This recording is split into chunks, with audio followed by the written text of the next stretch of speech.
1 Tesalonika 5 ayat 15. Demikian firman Tuhan.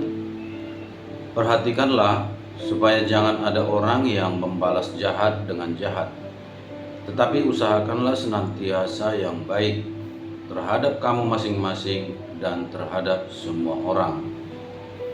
Sekali lagi saudaraku, perhatikanlah supaya jangan ada orang yang membalas jahat dengan jahat, tetapi usahakanlah senantiasa yang baik terhadap kamu masing-masing dan terhadap semua orang.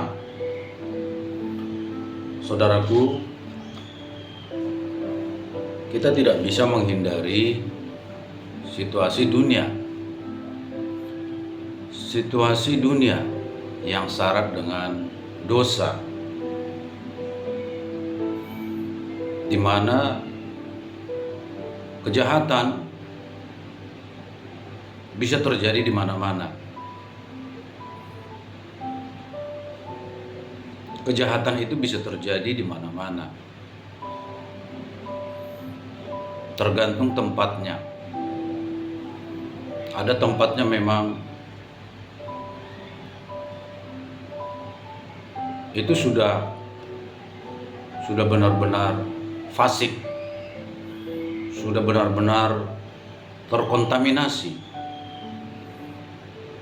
seperti Sodom dan Gomora. Alkitab mencatat Sodom dan Gomora itu sungguh-sungguh suatu kota yang tidak berakhlak, penuh kejahatan, tidak ada takut Tuhan di tempat itu. Tetapi di tempat lain juga kejahatan itu pasti ada,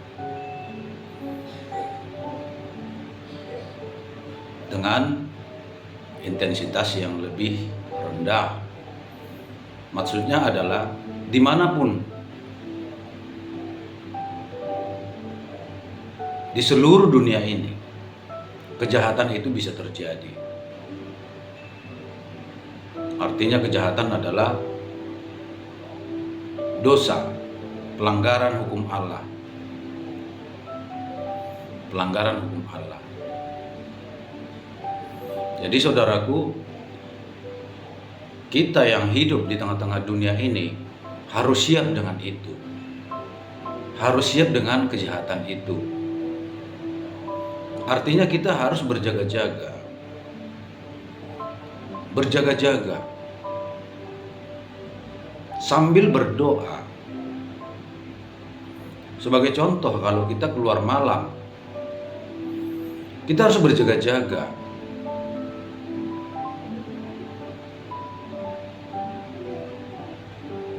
Kita harus waspada. Jangan sampai kita keluar malam sudah larut, lewat di tempat sepi, seakan tidak ada apa-apa. Seharusnya kita berpikir 2 kali untuk lewat dari jalan itu, jalan sepi. Sudah jam 12 malam, kita harus berpikir. Di samping kita berdoa. Berdoa artinya ketika kita melangkah kemanapun, hendak kemana, apakah itu di pagi hari, ketika kita bangun tidur, hendak memulai aktivitas kita, tetapi tidak berhenti sampai di situ. Kemanapun kita harus berdoa.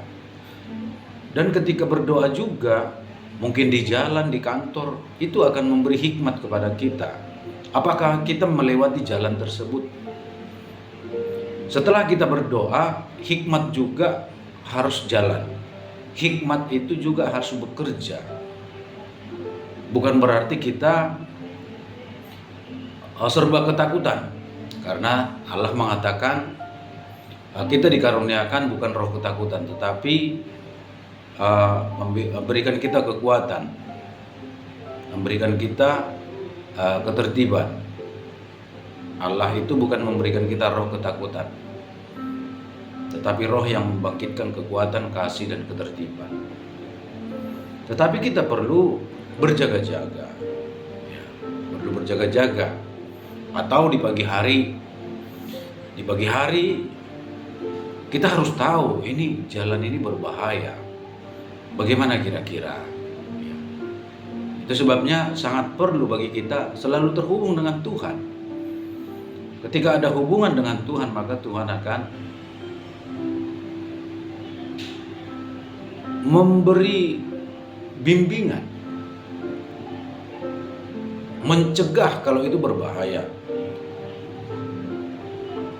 Atau kita tetap didorong dengan suatu tanda bahwasanya kita memiliki iman, yakin bahwa kita aman, sekalipun menurut pikiran kita itu tampaknya berbahaya. Itu pentingnya kita berhubungan dengan Tuhan. Maksud saya adalah kita harus tetap berjaga-jaga. Jangan sampai merasa dunia ini aman-aman saja. Namun demikian, sekalipun kejahatan itu terjadi, kita sudah berjaga-jaga, sudah berdoa, kejahatan itu terjadi. Firman Tuhan berkata yang kita baca tadi, jangan membalas kejahatan dengan kejahatan. Usahakanlah yang baik, katanya. Pertama-tama di antara kamu, artinya di antara kita, orang-orang percaya, di antara kita yang merupakan tubuh Kristus. Tetapi dikatakan juga dan terhadap semua orang. Kita harus tetap mengupayakan apa yang baik. Bagaimana supaya damai? Bagaimana supaya ada nilai baik dari tindakan kita, keputusan kita? Ada pujian, begitu ya. Pujian artinya, oh Tuhan beserta dia. Oh iya, dia orang Kristen, oh dia orang percaya, makanya dia memaafkan, makanya dia mengampuni. Ada pujian, ada pujian yang mendatangkan kemuliaan bagi Allah. Ada hal baik yang kita hasilkan. Kita mengampuni orang, tidak membalas kejahatan dengan kejahatan.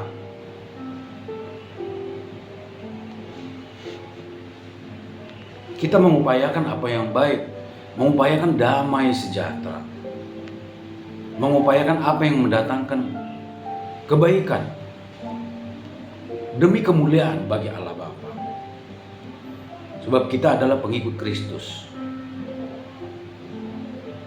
mendatangkan kemuliaan kepada Allah Bapa di dalam Kristus Yesus Tuhan kita. Jadi saudaraku, kalaupun kejahatan itu terjadi kepada kita, kepada keluarga kita, ingatlah firman Tuhan, jangan membalas. Jangan membalas kejahatan dengan kejahatan. Itu yang terjadi kepada Yusuf.